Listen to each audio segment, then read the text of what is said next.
go time. Okay, it's recording now.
People have still got a bit of energy, you can clap a little bit and get excited. By about 4 o'clock in the afternoon, we just sat there because the train hadn't arrived yet.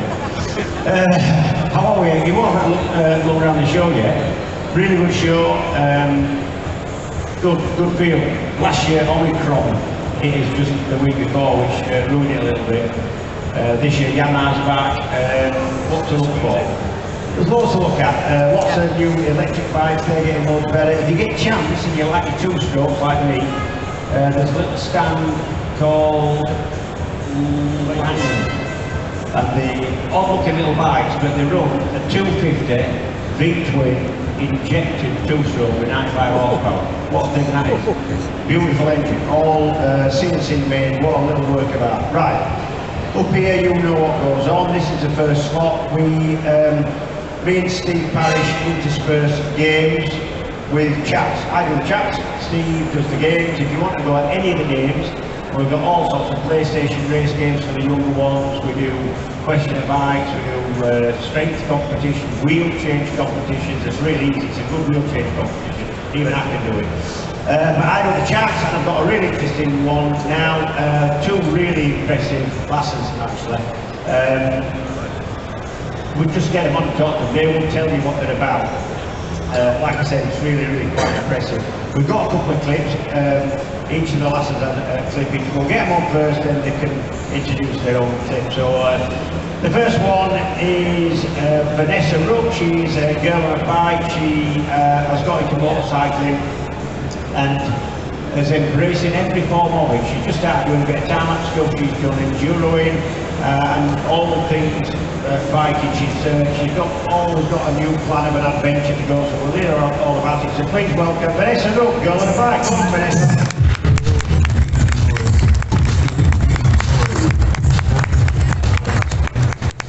The next lady is really impressive. She's 3 times a world enduro champ. I've seen the clip that she's going to show. Fast, very impressive. She's also a team member of the winning British. It's the first time the British women have won the international 16 Enduro.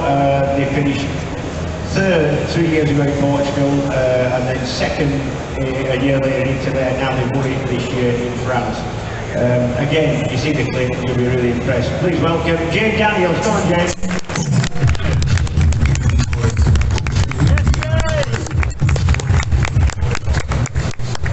This is really good because it's the first time backstage you've met, and this is what it's like these days.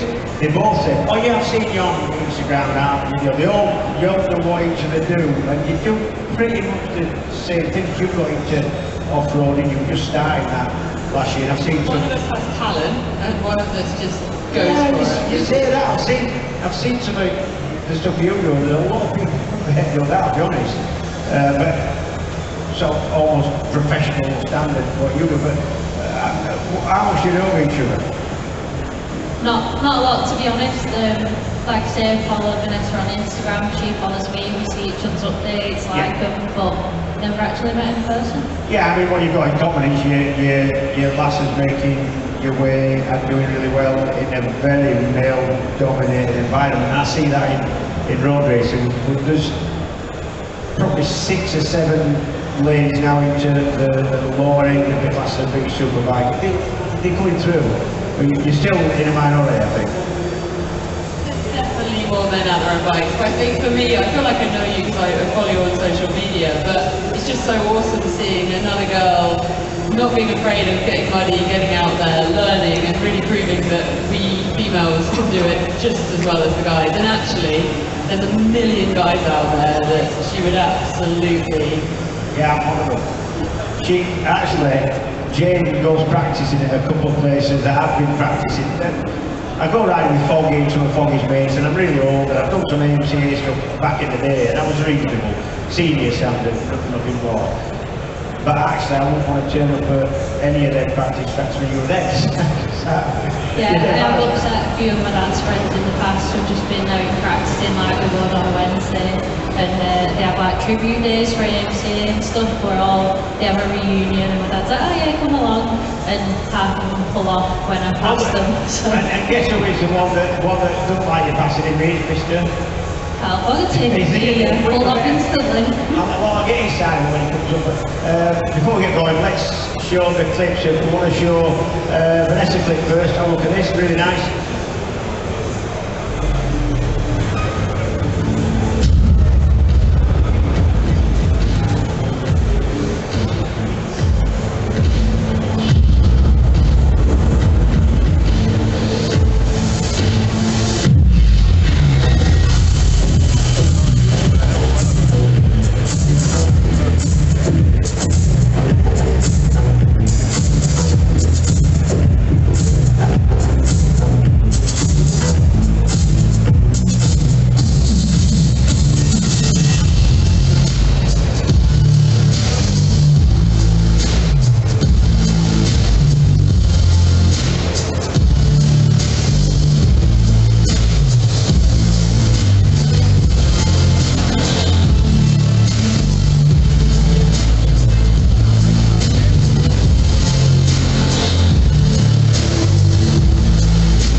I've got to say, Vanessa, that looks, to me, both that looks a ton of fun. I would really enjoy doing that. But if you want to see, let's see James, because this is not a lot of fun for most people. Let James play.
Just correct me if I'm forgetting anything wrong here, but I actually know Jane's team manager, a guy called Mick Sewell. I used to race with an XTT, had a good driver in his day, got into enduro, now he looks after you girls at world level.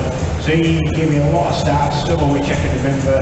You are 3 times an individual ladies world enduro champ. You were basically the fastest member of the women's team in the ISDE. You finished 3rd 3 years ago, or 2 years ago.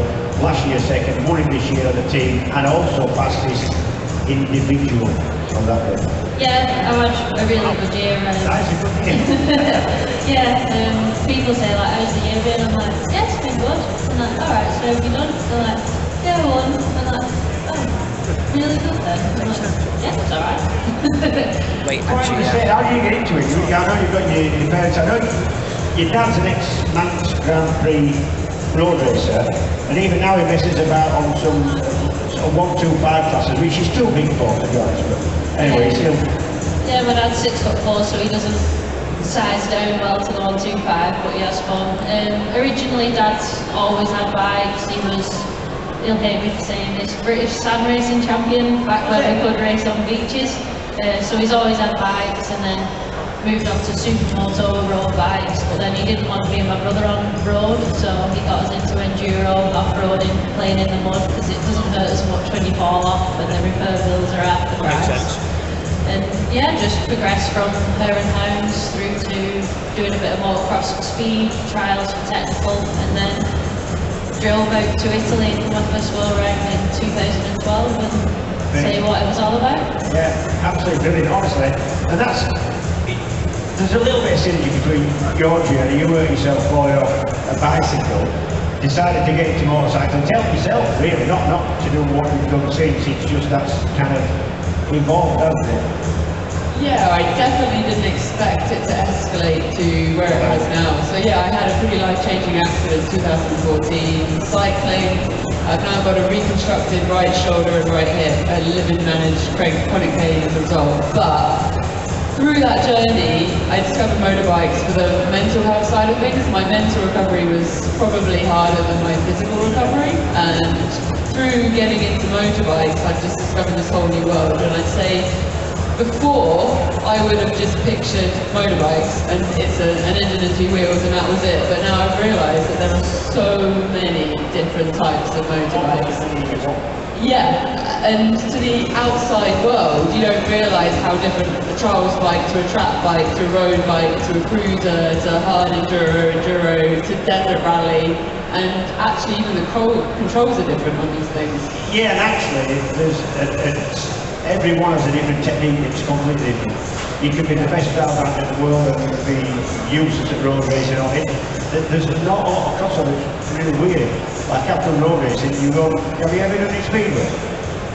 No, I really want to try it. No, you with a tin plate on your foot, trying to go around with no brakes. It's like suicide. No, get me around that. But it looks fun. So you've got so far into it now that is this your living now? I know you've always got a plan, you present stuff in a really exceptional way. Is your Yeah, no, I'm full-time the girl on a bike, which is very surreal. Literally, if you'd come up to me 6 years ago, where I was probably bedbound after the accident and said, in 6 years' time you'll be doing desert rallies and pushing yourself in extreme motorbike sports and doing it full-time, I probably have choked on my drink. It's mad where journeys go. Well, I've spoken to you the last couple of years and you've got into the off-roading. I know you were just about teeing up to go and do, was it Romania? Yeah, Red Bull Romania. Right, so you're going to have done that. So there's really quite a lot of the same things that you're doing. Yeah, I think the difference is that I'm going out there in a just try and make the finish line. That's my goal in these rallies and races. I'm actually pushing myself. I only started off-roading about 6 years ago, and I've had 4 hip surgeries since I started. Right. Whereas she's going out there to get on the podium and is getting on the podium, and I've just got so much respect. I think when you watch someone go off-road, if you haven't been off-road, you don't quite appreciate how hard it is. And to then be pushing it to that level, it's just incredible. really is. Not only do you not, it looks easy, the good people make it look easy. Not only do you not get, if you've not done it, how technically it is and how technically difficult, but actually you don't get how physically demanding it is as well. In fact, the better you are technically, the less fit you have to be, and if you're rubbish, you've got to be really fit. I failed at both. I've done Western and you've just done Western. And Yeah, Western was good this year. Yeah, you finished 50 off. Yeah, 58, so Yeah, last year it really chucked it down. Unbelievable. Like the brake pads after the first 45 minutes, but this year the weather was a bit kinder, was a bit drier. The brake pads have lasted the race and I got 58, so I was really pleased with that. No, brilliant. I can't tell you, I've done it a couple of times and I mean, if I were finishing in the 300s, I'm kind of happy with that. Even if I finish. Yeah, it's like, people ask what do you expect for people to give it a go? Well, all you can do is give it a go, and if they finish, don't worry about the result. First time, if the finish line, second time, set yourself a goal, just have a go, don't think, oh, I can't do that, just try it. That's exactly the same mindset as you've always had. You told me that, just have a go, you know, I'm not trying that.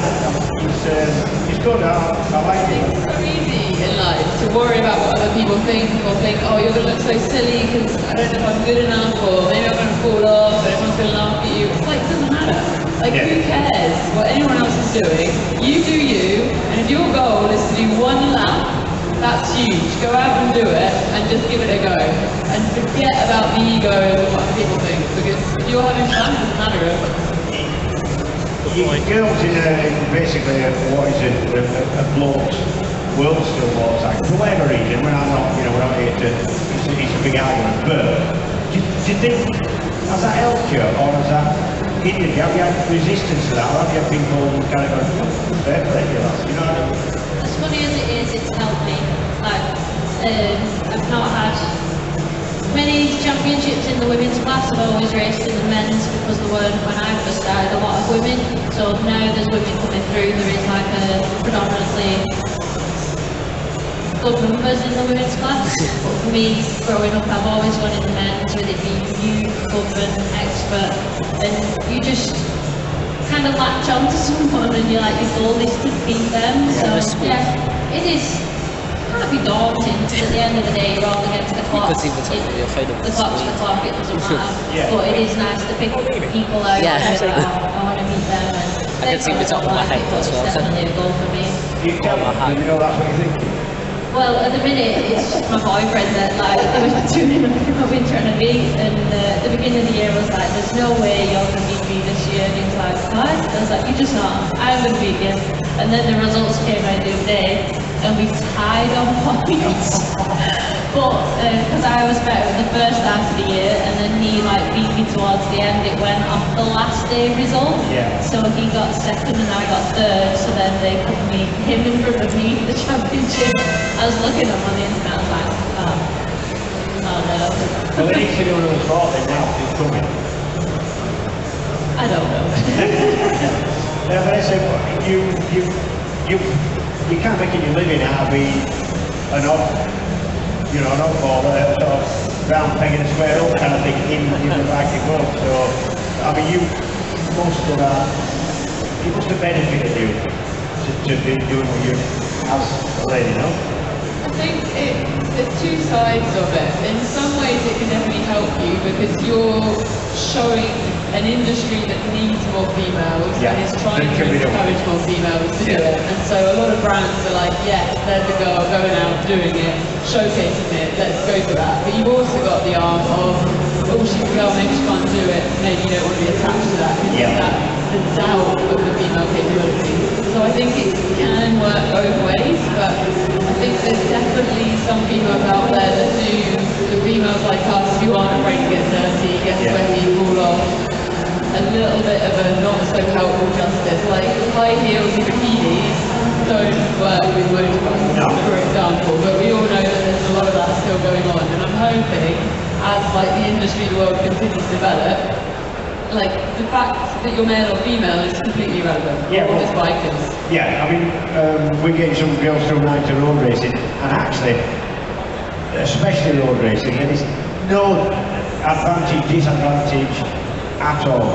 It's an absolute level playing field, and I think that's, for me, I would prefer to see that. Do you both mechanics? I've seen you wrestling away at a manual tyre changing machine, not the easiest things to use. You both get stuck into a bit of mechanical.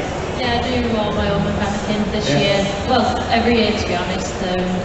Maintain my bikes and everything, me and Dad basically. Yeah. It's always easier to if you're bleeding the brakes than one, but yeah, do it all myself. Have you been on some fairly long, we saw on your clip, you've been all over the place, adventure, motorcycling. You need some basic level of mechanical now, otherwise you'll be stuck out on the mountain possibly. Yeah, so for me it's all about stuff that I've learned as I've gone. So things that have gone wrong that I know and I had to handle. It's kind of continual learning curve. Yeah, like tyres and stuff are really, really easy. But it's a case of when you are out there in the middle of Tunisia in the sand dunes and something goes wrong, having that base level knowledge to know what to do with your tools to try and fix it can be the difference between sitting there and waiting to be rescued or potentially being able to carry on riding. So how's that happened? Have you ever been stranded out there somewhere? yeah, I have actually. Twice actually in Tunisia. So Tunisia Desert Challenge, it's an 8-day moving bivouac. We're doing about 475 kilometre days, all roadbook navigation, and on one of the days 32 vehicles got rescued, including 16 bikes, and I was the furthest of the 16 bikes that got rescued. So I'm going to claim that as like a slight bonus in the situation. But basically my electrics went on the bike and that wasn't something I could fix. So it was 5:30 in the afternoon, and in the desert it gets dark very quickly. So I ended up having to light a campfire and really try and keep myself calm, because the boogeyman, Sandman, is very truly real. And I was in the middle of the desert on my own, and I knew they were going to come and get me. And actually, it sounds really romantic. You're in the desert, in the dunes, you've got a campfire. I saw shooting stars.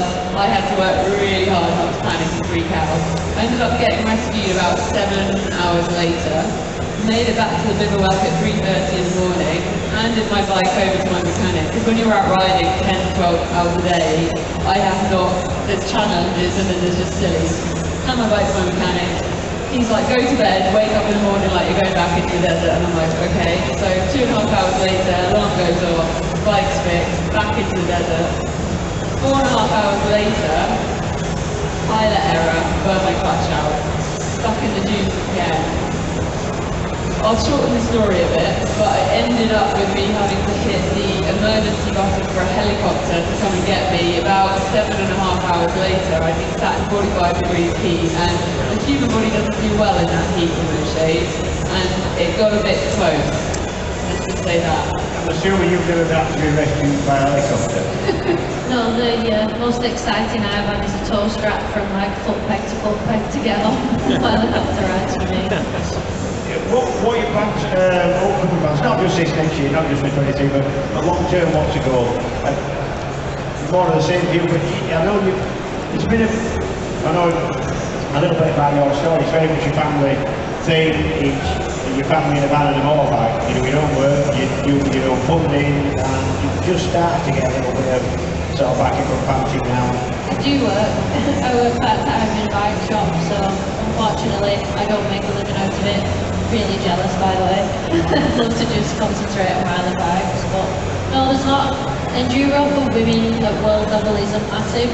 There's no factory support for anyone, to be honest. I've driven myself out there this year with my bike, and then I've received service support whilst I've been out there. I don't actually have a factory bike, a factory mechanic or anything like that. And it is a shame, because the level of women's enduro is growing, but we just don't get the backing like the men do. At the minute I'm in discussion with Fantic trying to get a better deal for next year, but I don't see the manufacturers supporting the women as much as they should. It's hard at the minute. Can you see yourself doing any more of the sort of, I don't know, big adventure? It seems to be the thing to do now. You go adventure riding, and, you know, all over the world there's all sorts of rally raids. I know a good friend of mine, Jim Tilly, is going out now. He's on his way out to do Dakar rally. Do you fancy any of that? I wouldn't mind, to be honest, watching Vanessa's little highlight video of her trying a little bit of everything does look fun, but for me, over the past 10 years of racing world enduro, you've got to have one focus to do really well at it, and to like dip your toe into a little of everything looks amazing and fun, but then you're taking away your focus from my main goal, which is to be world champion. Get that. Vanessa, what you got coming? You put on a plan. Jack of all trades, continuing. Have you got a big adventure plan now? Or you've got My something? next big race is the Morocco Desert Challenge in April, and that's going to be full rally replica style rally bike. It's 8-day moving middle hat, Dakar-like stages, more technical terrain and harder navigation in Dakar as well. So that's what I'm focusing on right now. But literally, my goal is to try and make the finish line. I'll tell you what, I'm impressed by the pair of them. It's fascinating chat, we could talk a lot longer. We've got to move on, we've got a game coming up. But if you want to go, you can do it to PlayStation things. I recommend if you're over about 25, don't bother to give it rubbish. You get to racing this, I think it's going to be Peter into the TT Supremo's going to be coming. So please put your hands together for Jane and Vanessa.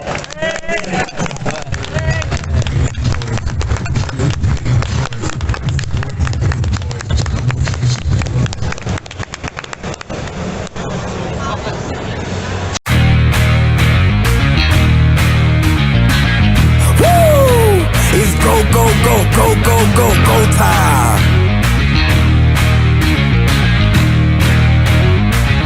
Tick, tick, boom. We're bringing the noise. Go baby, we bringing our toys. Separate me.